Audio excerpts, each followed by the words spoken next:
for a chance? Yeah, good. Let's chat. Hello. Got Elvie here with me, ready for our little chat. Just waiting for Insta to do its thing and to tell people that we're here. Hello, hello, hello. Hi, hi, hi.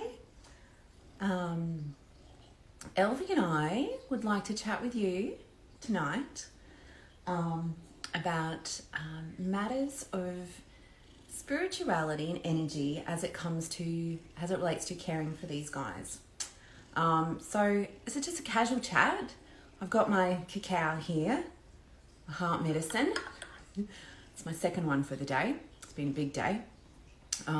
So feel free to get yourself, I've just eaten a whole big bowl of dinner, so I'm like, whew.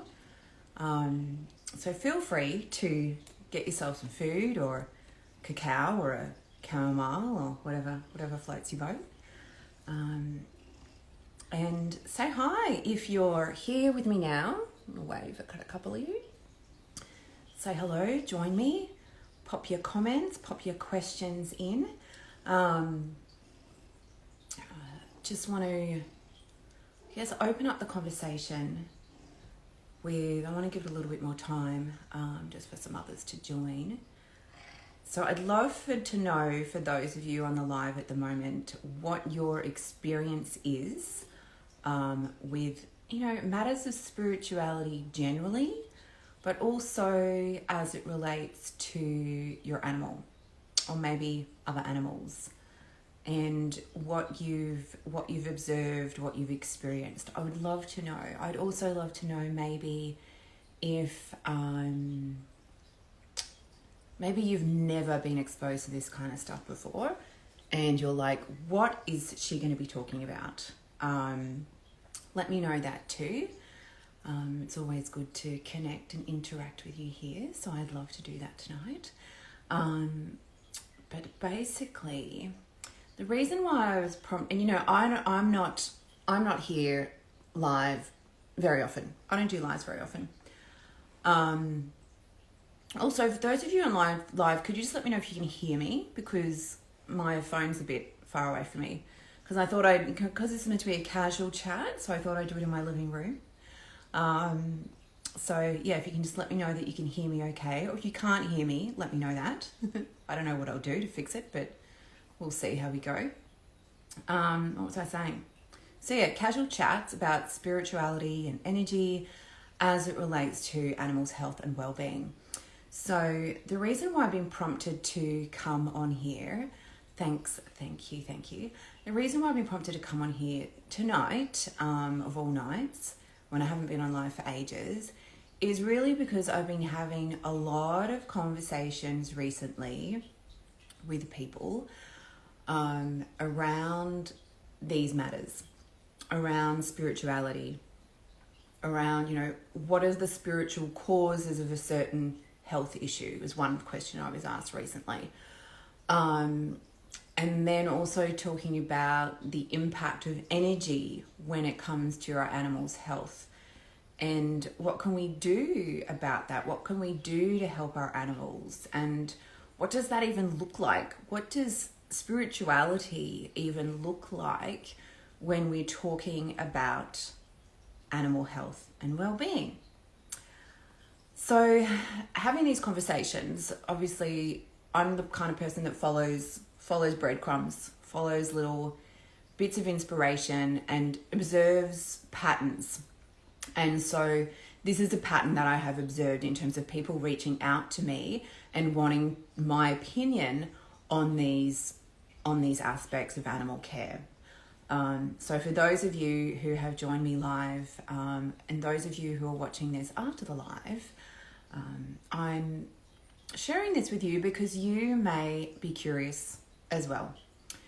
You may not have any curiosity around it. It's just the topic has piqued your interest, and then you're going to become more curious. So I've got a few little prompts here just to keep me on track. I don't go off on wild tangents. But basically, I would like to start off by saying that health issues can have a spiritual context. And the reason why I say that is because, I mean, there are 4 aspects to animal health and well-being. And whether we're talking about non-human animals or human animals, these 4 aspects are relevant to each and every one. And they are the physical, the mental, and the emotional, and the spiritual / energy. And so I teach people about holistic wellness, caring for animals holistically, using holistic principles. And so that means I'm looking at each of those 4 aspects: physical, mental, emotional, spiritual. And so when we think about, tonight I'm talking about the spiritual aspect, the energetic aspect. We can, I've spoken about physical a gazillion times over and over and over and over and over. I don't often come on here and talk about the spiritual side of things. And that's probably because I feel that most people want to just hear about the physical stuff. Let me know if I'm mistaken. Let me know if, no, Ruth, we want you to talk about more of the spiritual stuff, because, hey, I'm just waiting for the permission slip. I will gladly talk about the spiritual stuff as it relates to animals more if that is what you want me to talk about. I don't put this stuff up on here for me. If it was up to me, I mean, it is up to me, but if social media wasn't important as far as business is concerned, as far as getting your message out there to the people with the view that you can help them, then I wouldn't be here. So I'm not doing it for me, I'm doing it for you guys. So if you want me to, I just had the words wax lyrical. Whoever speaks like that, not me, but tonight I am. If you ever want me to wax lyrical, what does that even mean? On matters of spirituality and energy as it relates to animals, all you've got to do is let me know, and I'm your lady. I'm your gal. So, speaking about the physical aspects all the time. But now I want to, for this live, really focus on these spiritual aspects. And so, as I said, health issues can have a spiritual context because it's just as relevant as physical, mental, and emotional. All of these 4 things can impact health and well-being. And so, they do, that's exactly right. Sorry, I'm just random here, so. And those of you who've just joined, this is a casual chat. I don't want this to be like a lecture in a lecture hall. Let me know what you're thinking. Let me know what ideas, if just random ideas pop into your head. Let me know and let's talk about it. So you've got the 4 aspects of holistic well-being: physical, mental, emotional, spiritual, energy. We're talking about spiritual and energy, right? And where this really comes in the most plainest way that I can speak about this is the emotions. Now, if you know anything, if you have not been living under a rock, you will at least have heard that emotions, when they're repressed, can result in disease. Now, hands up if you're on the live, or if you're watching the replay, hands up in the comments, whether you've heard that before, that your emotional well-being is relevant to your physical well-being, and that if your emotions are not dealt with, meaning if they are repressed, over time that can turn into a health issue. So you may have only heard that with respect to humans, but it's very much relevant to our animals as well. And it's not just about their emotions, it's about our emotions too. And so if you think about your own emotions, how are you feeling right now at this moment? Are you feeling sad? Are you feeling happy? Because we're here talking about animals and spirituality. Are you feeling tired? Do you need your cacao, your coffee, whatever invigorates you? Are you worried? Are you stressed? These are all emotions. These are all common emotions, and you might feel like 5 or 6 or 7 emotions in the course of one day, or heck, even 1 hour, right? So these emotions, we're programmed to shut our emotions off. More so for men than women. And hands up if there are only any men here with me live tonight, or in the comments if you're watching the replay. Men stereotypically are told to squash their emotions. You can't feel because that makes you weak, right? And women are believed to be feelers and emotional.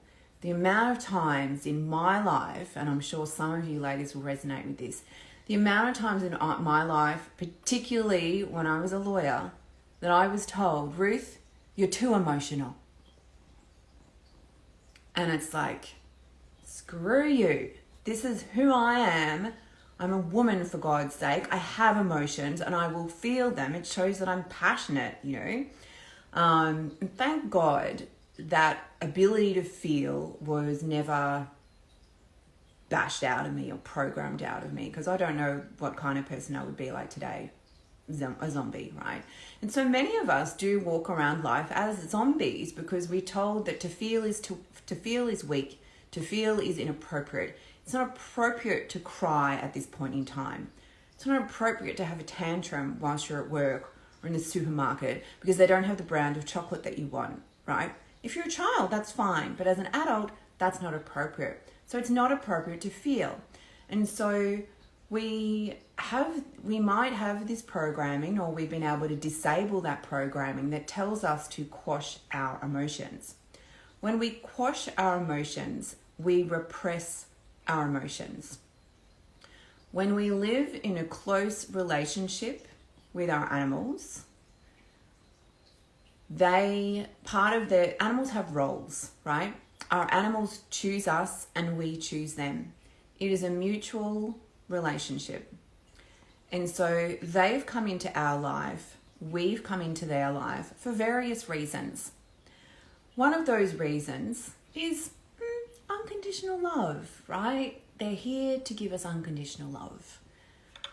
Another of those reasons is to teach us lessons. Animals are very wise.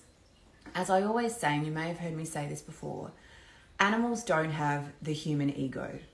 The human ego that gets in the way of everything, almost everything.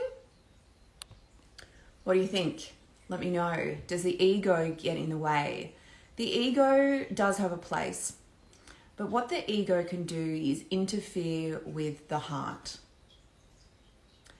can interfere with the soul, the connection to heart, the connection to soul, the connection to spirit. Animals, whatever kind of spirituality you believe in, or you may not believe in any kind of spirituality. If you're here, I'm curious what you think, because I'm talking spirituality. But animals have a direct connection that's not hindered by ego, right? They are purely connected heart, soul. And so I don't know how I got to this point. And now I've got to kind of direct myself back to where I was going. But I'm just waving to people as they join live. Let me just recap. So we have emotions. We're programmed to repress those, to not feel those emotions. Then we have repressed emotions.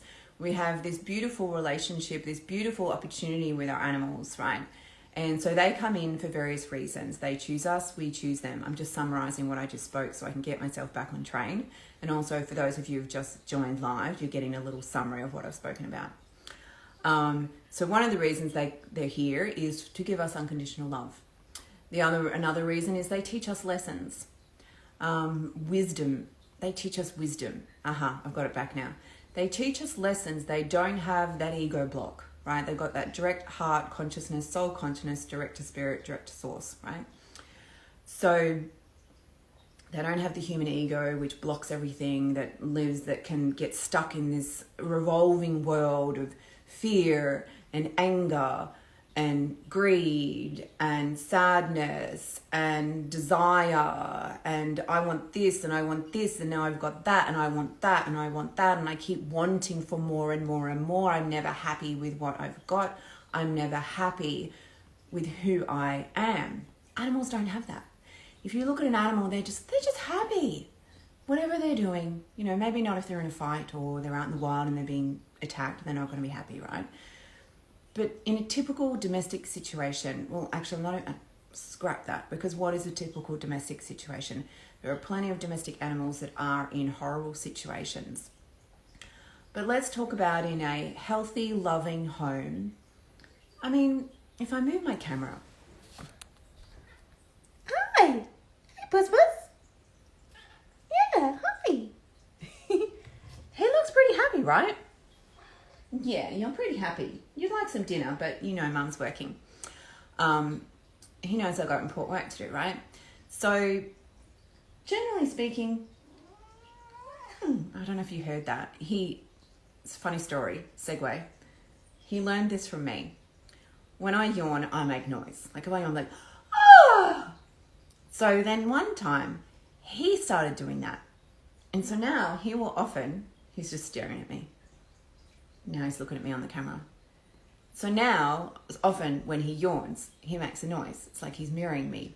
And that's an important point, because then that's another thing that animals can do, is they can mirror us, right? They can mirror our behavior. Noisy yawns, for example. So let's bring this back to the topic of the chat as it relates to health, right?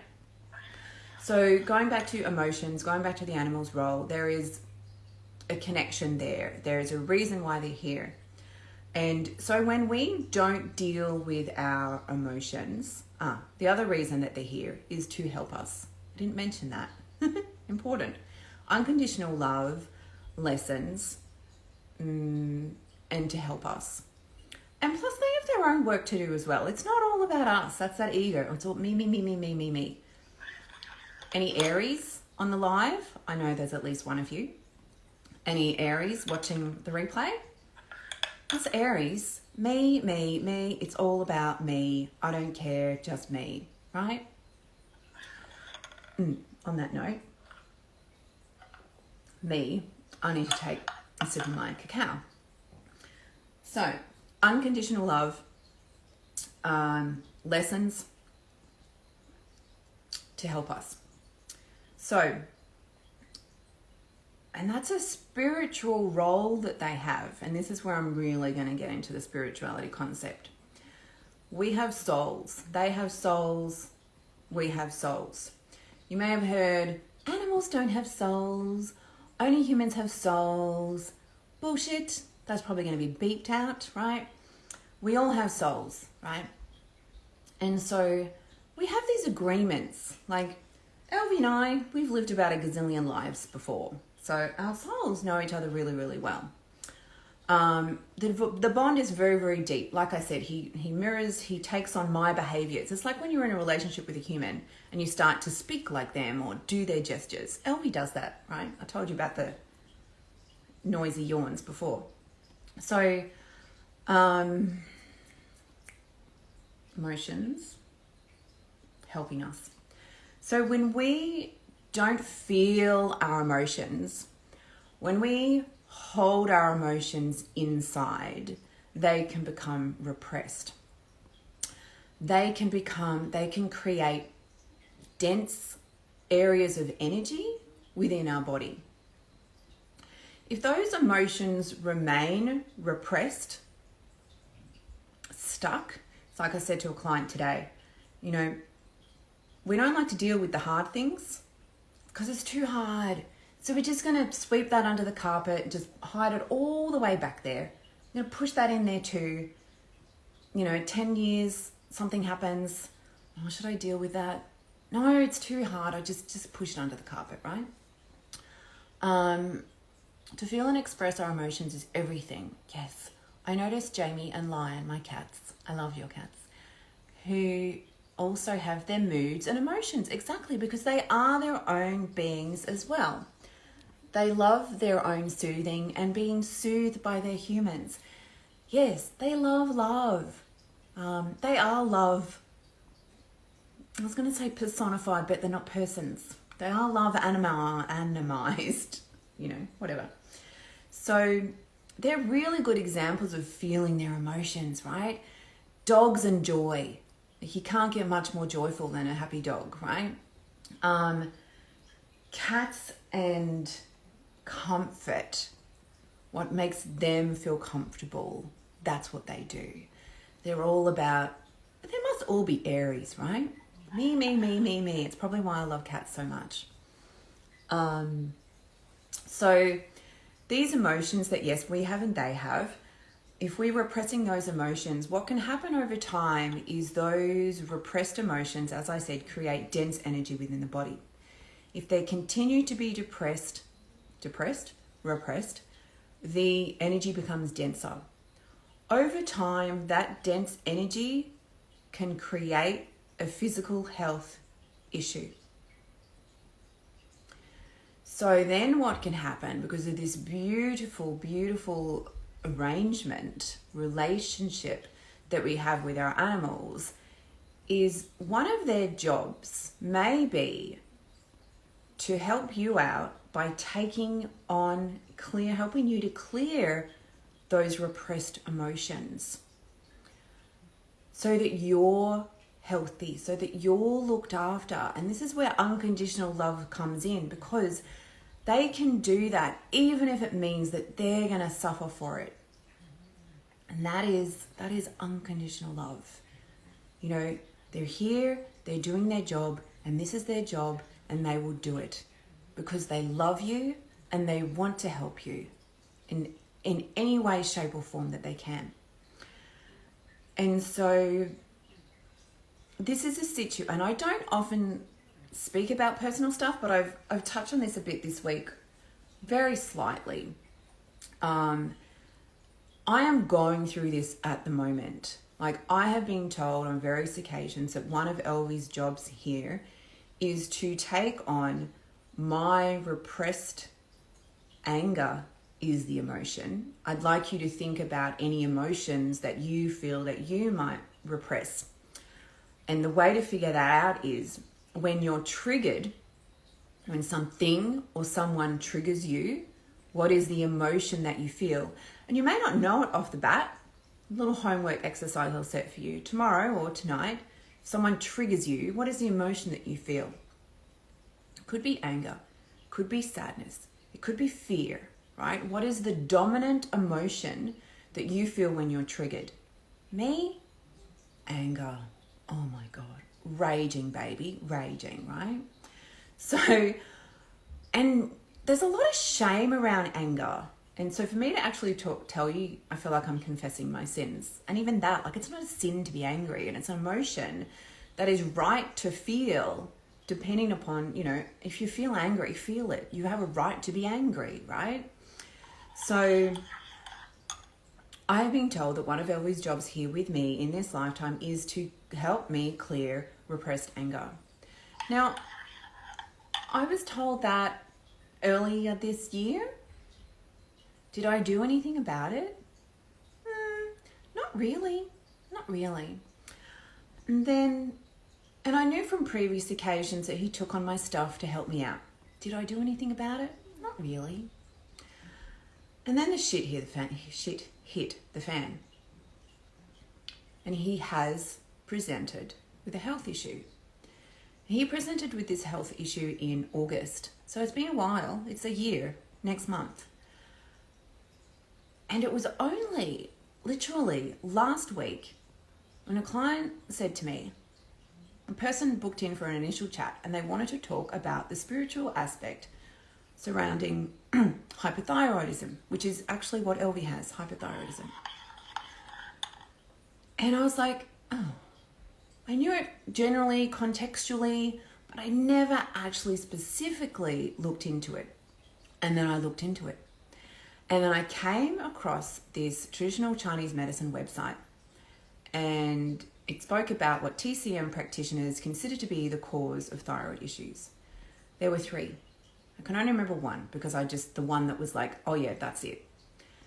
And it said something along the lines of,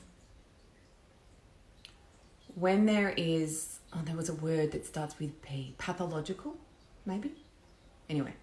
When there is heat in the liver, so the liver is hot, and that liver goes up and singes, it actually used this word, singes the yin fluids of the throat.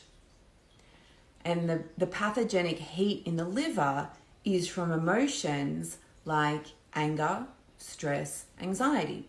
In TCM, in traditional Chinese medicine, they match up emotions to the organs, and the liver predominant is anger, right? Also stress, worry, anxiety. It's kind of like the liver is kind of like central control center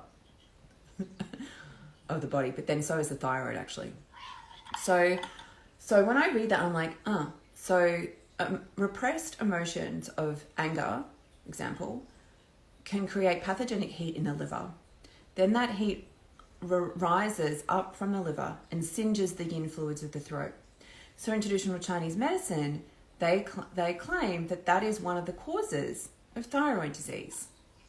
And so you can see that tie there between emotions and disease. But where it brings in the animals is, and Elvie has some anger too. Like Elvie's always been a bit on the angry side of things. You know, he has low tolerance for things he doesn't like. And he's a hisser. Like if he doesn't like something that you're doing, he will hiss at you. And he will growl at you if it gets to that point.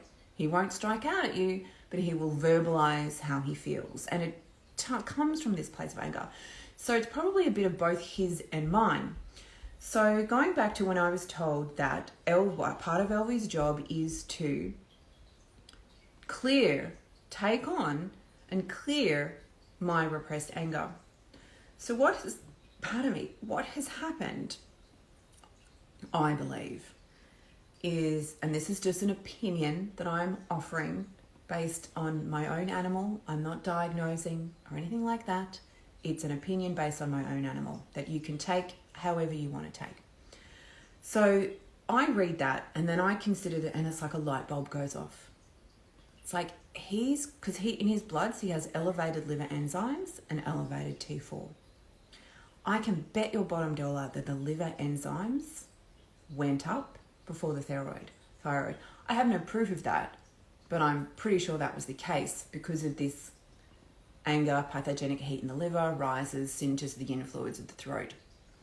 So if he's taking on my repressed anger, it's building inside of him. Now, they're very clever at clearing energy. Animals, particularly cats, are master healers, right? They will clear the energy in a house. They will clear the energy in a room. They are doing it all the time. Even when you think they're sleeping, they are doing energy work, right? So if they're not able to clear the energy that they've taken on from you, from other people in your home, from outside the collective, then they can start to struggle. There's too much of that energy, and then we have a health issue. So that's where I see is what's happening here. He's taken on repressed anger of mine. He hasn't been able to fully clear it. It's built up heat in his liver. Plus he had a bit of his own anger too, right? It's built up heat in his liver that has risen and singed the yin fluids. Was that what it was? I can't remember. Yin fluids of the throat.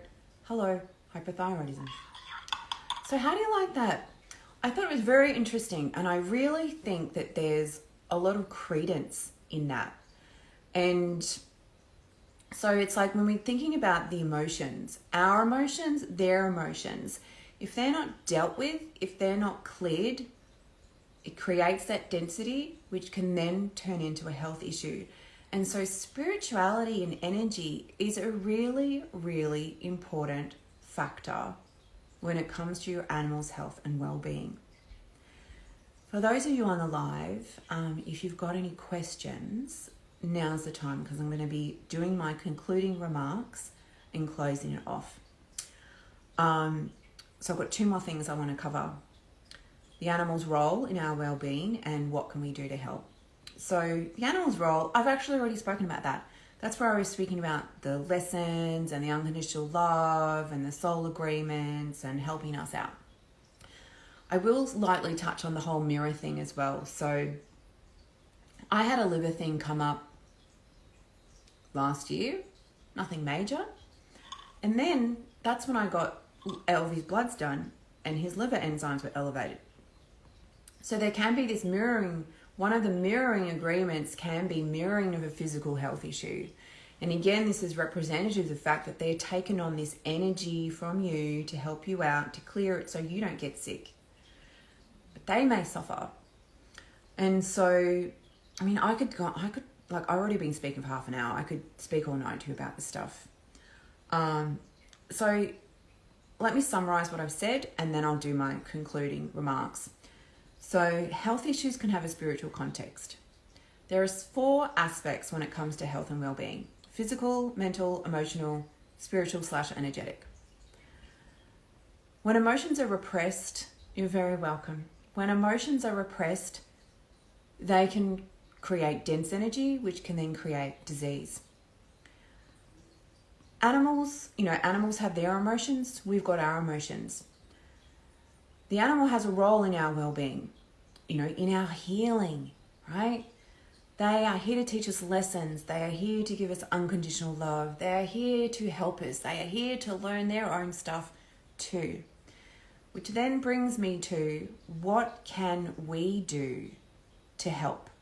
Off the back of all of that stuff that I've covered, what can we do to help our animals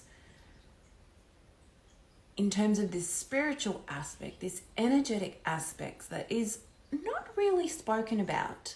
There'll be others that talk about it, but minority of practitioners like me speak about this stuff, right? It's only if they're spiritually minded themselves and they've really gone to explore this stuff that they might talk about it. But then, it's not necessarily a safe space to talk about this kind of stuff. It can be quite vulnerable to speak about this stuff, right? Because people might think, oh, you're woo-woo, you're crazy. What are you talking about, crazy lady, right? But if anything that I've said resonates with you, and if you think that, yeah, actually, I think there's some truth to this and I want to explore it. I want to know if I can help my animal in any way, shape or form by paying attention to this spiritual, energetic kind of stuff, then I want to know about it and I want to do it. So what can we do to help? Look after ourselves. I actually did a post. That's not all I'm going to say on that. I did a post yesterday, Tuesday, and I spoke about how to navigate your animal's health issue, including your response to it. And so one of those, there were like 3 tips. And one of those touched on working on your own stuff, looking after you, because you are a factor in your animal's well-being. So if you feel that, yeah, I've got some emotional stuff that I should probably really take care of because I am triggered at certain things and I think my reaction might be a bit over the top. I know there's some past stuff that's gone on that's still impacting me today, and I'm going to do something about it. Right? Don't wait until your animal has a health issue to start working through your stuff. Do it now, please. Do it now before your animal gets the health issue, and then you've got all the stress and the worry of dealing with the health issue too whilst you're trying to clear all your shit, right? It can be really big. It can be really hard to do this kind of stuff, and you'll probably need some support to work through it, whether it's friends or family or practitioner support. But it's, first thing, I've given you a few little generalized guidelines in terms of, how to identify what are the emotions that you're repressing, that you're holding on to, that you're too scared to look under the carpet to see what it is. Start working on that. Even if it's just becoming aware of it and asking for help to clear that energy, but also feel your emotions. If you're sad, cry. If you're angry, rage and scream, or bash a pillow if you need to be quiet about it, right? Vent to a friend, shoulder to cry on. Talk to your animals. At the same time, if you're scared, be scared and get help to help you feel safe. Emotions aren't always negative. There's positive emotions too, so feel those too. Feel the joy. If you're not feeling joy, do what you can to shift your energy. For me, that's music. It's got to be the right kind of music, right? I can play particular tracks of music and my energy can go from to right up there, big grin, vibing, So these are like daily things to be conscious of and be aware of, and just to be a healthy human, to help your animals be healthy too. So there we go. I think that's everything. I think I've chewed your ear off enough. Those of you still here, did you want to add anything? Oh, there is a question there. Is it all right to let Charlie physically touch me while I meditate? Yes. Let Charlie do what he wants to do. Are you okay with him touching you while you meditate?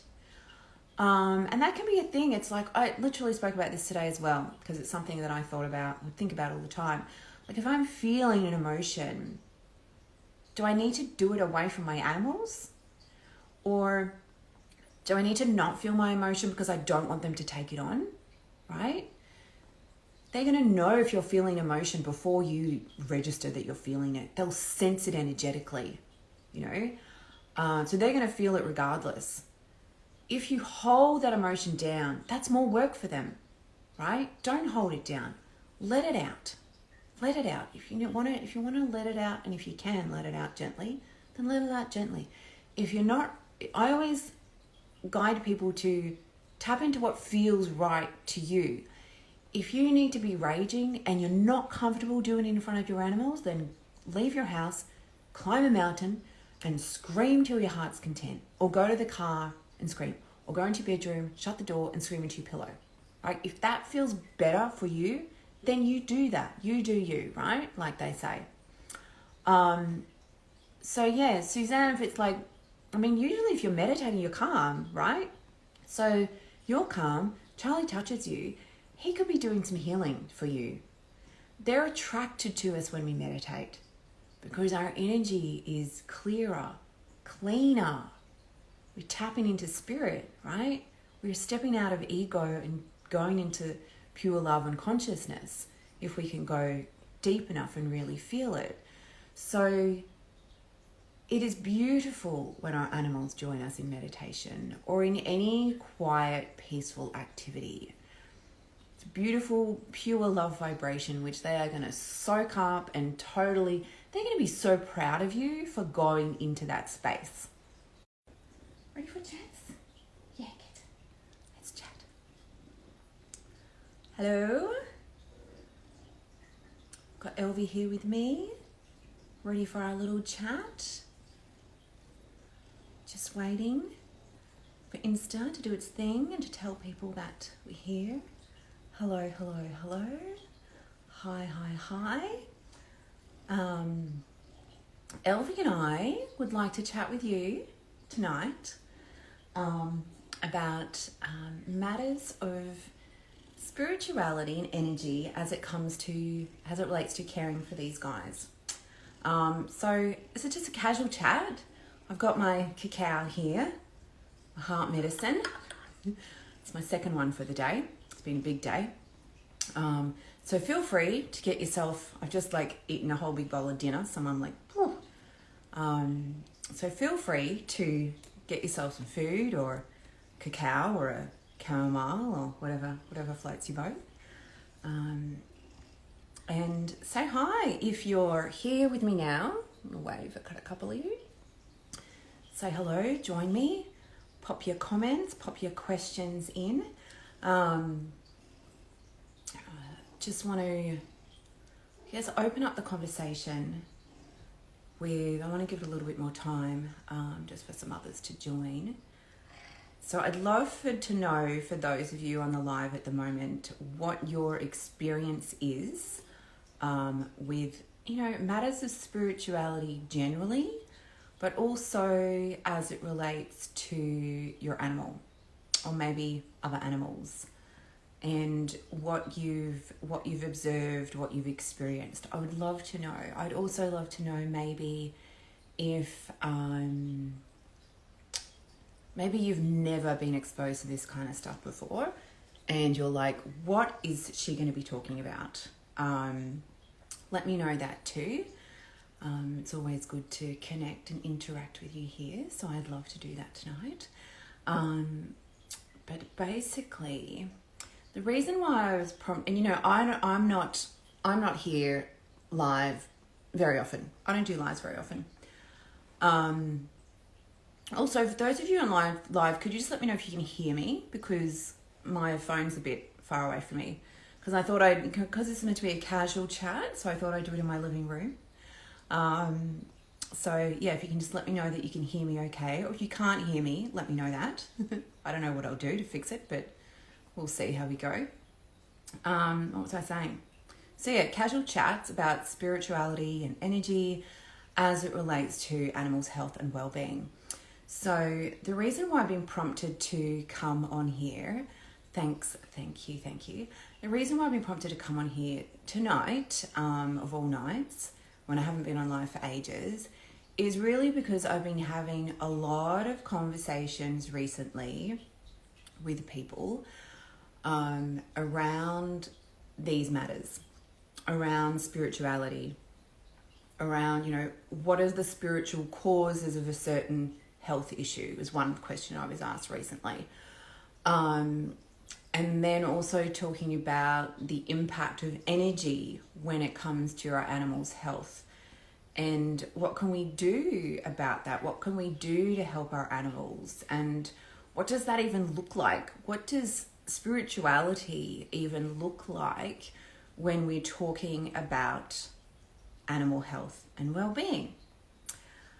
So having these conversations, obviously I'm the kind of person that follows breadcrumbs, follows little bits of inspiration and observes patterns. And so this is a pattern that I have observed in terms of people reaching out to me and wanting my opinion on these aspects of animal care. So for those of you who have joined me live, and those of you who are watching this after the live, I'm sharing this with you because you may be curious as well. You may not have any curiosity around it. It's just the topic has piqued your interest, and then you're going to become more curious. So I've got a few little prompts here just to keep me on track. I don't go off on wild tangents.